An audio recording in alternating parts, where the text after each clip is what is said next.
Okay चालेल, तुम्ही सुरू करा क्वेश्चन. साहेब काय बोलाल, खडकवासला विधानसभा मतदारसंघामध्ये एक अपक्ष उमेदवार अर्ज तुम्ही भरलाय आणि प्रचाराचा एक टप्पा संपवतोय, कसं वाटतंय वातावरण, रिस्पॉन्स काय वाटतं मतदारांचा? रिस्पॉन्स आम्ही ज्या घटकासाठी उभा आहे ते घटक म्हणजे आमचे ज्येष्ठ नागरिक संघ, ज्येष्ठ नागरिक आमचे मित्र, आमचा समाज आणि आमचा दुसरा समाज म्हणजे स्पोर्ट्सवाले आणि स्पोर्ट्स संघटनावाले, या माध्यमाने मी उभा आहे. म्हणून या लोकांचा खूप खूप रिस्पॉन्स आहे आणि त्यामुळं मला थोडंसं एनर्जी मिळाल्यासारखं वाटतं आहे आणि त्यामुळं आम्हाला थोडासा शाश्वती यायला लागली आहे की या खडकवासला मतदारसंघात जवळजवळ 34% सिनियर सिटीजन आहेत आणि स्पोर्ट्सवाले तर आमचे भरपूरच आहेत.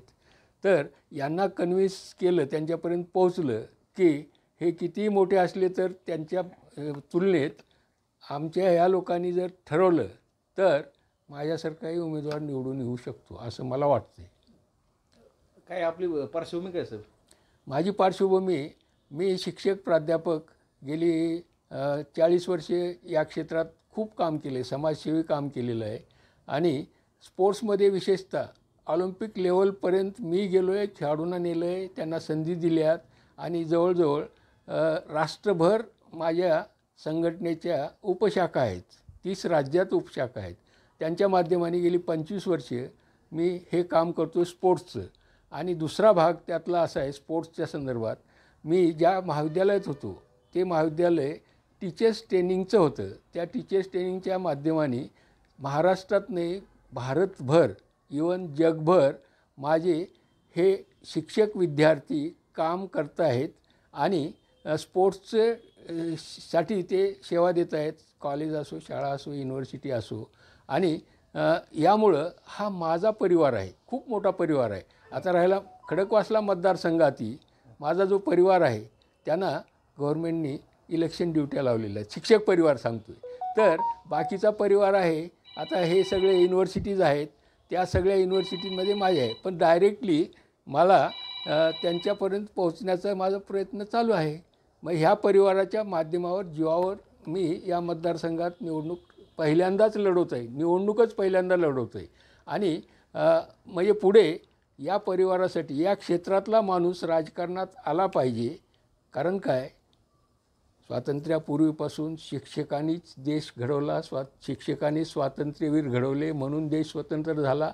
आणि पुढच्या काळात ह्या जे शिक्षकाच्या माध्यमातून पुढे राजकारणात आले त्यांनी खूप देश घडवला. पण आजची परिस्थिती फार फार फार वाईट आहे, भयावह आहे. म्हणून याच्या पुढच्या काळात तर शिक्षकच देशाला तारतील असा माझा विश्वास आहे. खडकवासला मतदारसंघातील कोणते प्रश्न तुम्ही घेऊन चालला? खडकवासला मतदारसंघातले मेनली प्रश्न आहेत, तसे खूप प्रश्न आहेत, पण आमच्या परीने जी सध्या आम्ही आमच्यासमोर घेतलेले प्रश्न आहेत की ज्येष्ठ नागरिकाच्या कल्याणकारी योजना राबवणे. ज्येष्ठ नागरिकाचे खूप हाल आहेत. ज्येष्ठ नागरिक संख्या तुम्हाला सांगितलंच की ज्येष्ठ नागरिक संख्या खूप आहे. त्यांचे केंद्र शासनापर्यंत ह्यांच्या ज्या मागण्या आहेत आमच्या, यांच्या संदर्भातल्या, त्या पूर्ण करून घ्यायचा आमचा मानस आहे.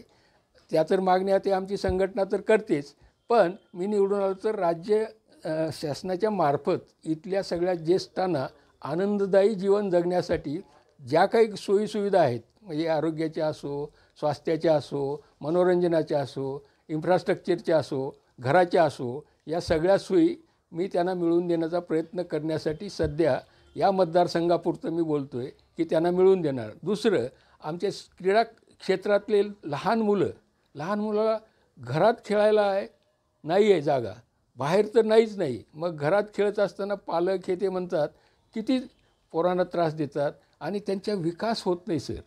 ते विकासापासून वंचित राहायला लागले असं माझं म्हणजे सर्वे आहे आणि रिसर्च आहे.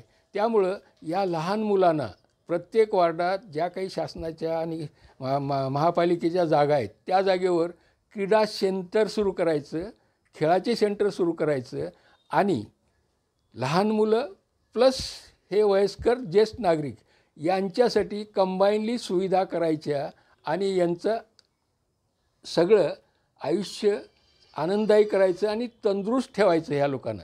माझा एक अनुभव आहे. या आमच्या ज्येष्ठांना मी गेल्या 2 वर्षापासून इथं सकाळी सारखं या ज्येष्ठ नागरिकाबरोबर असतो. त्यांच्या आरोग्याच्या समस्या या आमच्या माध्यमांनी सोडवल्या असेल, डॉक्टरकडे जायची गरज नाही पडली. अशा पद्धतीच्या आरोग्याच्या समस्या वाढत राहतात. पण हे आम्हाला बदल करायचा आहे. माझ्या मतदारसंघातील मतदारांना काय आव्हान करा? मतदारांना मी हेच आवाहन करीन की हे मी आत्ता सांगितलं आहे त्याबरोबर आता बाकीच्या समस्या आहेत, वाहतुकीच्या समस्या आहेत, दुसऱ्या क्लायमेटच्या समस्या आहेत. म्हणजे ह्याच्यामुळं आरोग्य बिघडते. माझं पहिलं आरोग्याच्या संदर्भात माझं लक्ष राहील, आरोग्य सुधारणं. आणि आरोग्य सुधारण्यासाठी अल्टरनेटिव्ह दुसरं काही नाही आहे. खेळाच्या मैदानावर सगळ्यांनी आलं पाहिजे, तरच आरोग्य. शुद्ध हवा आणि शुद्ध पाणी या सगळ्या गोष्टी मिळाल्या आणि आमची ट्रीटमेंट मिळाली. आमची म्हणजे व्यायामाची आणि आनंदाची ही ट्रीटमेंट गेली की त्या व्यक्तीचा काहीच समस्या राहणार नाहीत, आरोग्याच्या समस्या राहणार नाहीत. आणि दुसरी गोष्ट, ज्येष्ठाच्या बाबतीत सध्या ते एक मोठी समस्या आहे. त्यांच्या घरच्या विवंचना, इतर विवंचना, त्यामुळं त्यांच्या डोक्यात असा एक कचरा साचून गेलेला आहे. आता बाहेर नेलं, दररोज आम्ही फिरतो आहे, त्यांना जरा थोडंसं मोकळं केलं की तो कचरा निघून जातो. त्यांचं आनंददायी जीवन, शरीर, मन ठणठणीत राहतं. हा माझा रिसर्च आहे सर. म्हणून त्यासाठी काम करायचं हे मी ठेवलेलं आहे. मी उगाच 17 गोष्टी सांगायच्या तुम्हाला, हे मी करेन, ते करेन, हे करेन, ते करेन, ते माझा उद्देश नाही. जे घेतलेलं आहे ते मी पूर्ण करेन. त्यासाठी मी खडकवासला मतदारसंघातील सगळ्या ज्येष्ठांना, तरुणांना, सगळ्यांना, वयस्करांना, उद्योगवाल्यांना, नोकरदारांना मी विनंती करेन. महिलांना, विशेषतः महिलाच्या बाबतीत तर फार आवश्यक आहे ही गोष्ट. कारण महिलाचं आरोग्यावर फार म्हणजे सध्या त्यांच्या समस्याच आहेत. ज्येष्ठाबरोबर महिलाच्याही समस्या सोडवणं आरोग्याच्या दृष्टिकोनातून आणि त्यांचं फिटनेसच्या दृष्टिकोनातून, ह्या सगळ्या गोष्टी मी या मतदारसंघात निवडून आलो आणि या लोकांनी मला निवडून दिलं.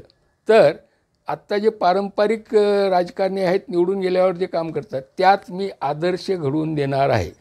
हे मी आत्ताच आपल्यासमोर आपल्या साक्षीने सांगतो. आणि दुसरं, मी मागच्या पत्रकार परिषदेत सांगितलं, मी शासनाचं आमदारकीचं पेन्शन घेणार नाही.